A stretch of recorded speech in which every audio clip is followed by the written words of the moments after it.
আজকে সারা রাত মন্দির পাহারা দেওয়ার জন্য নির্দেশনা দেওয়া হয়েছে।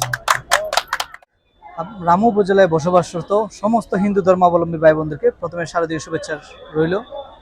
আপনারা জানেন রামু উপজেলায় 23টি পূজা মণ্ডপ রয়েছে।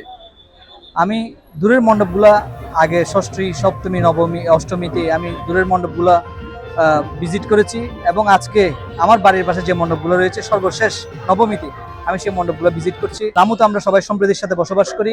আমরা বিশ্বাস করি আগামীকালকে দশমী পূজা বিসর্জনের মাধ্যমে সঠিকভাবে সমাপ্তি হবে বলে বিশ্বাস করি এবং আমরা সার্বক্ষণিক বাংলাদেশ জাতীয় ছাত্র দলের নেতাকর্মী পাশে থাকবো বিসর্জনের সময়।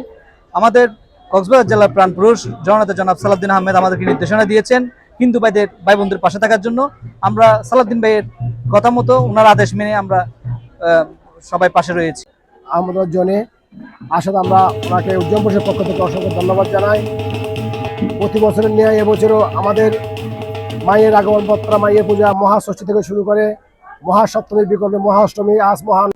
তাকে সবসময় সার্বিকভাবে আমরা যখন যখন চেয়েছি যখন তাকে পেয়েছি। সে যথেষ্ট পরিমাণ আমাদের জন্য এখানে প্রতিদিনই এসে আমাদের খোঁজখবর নিয়েছেন, আমরা কি পর্যায়ে আছি, কিরকম আছি, কিরকম পরিস্থিতি কিরকম, এখানে সবসময় খোঁজখবর নিয়েছেন।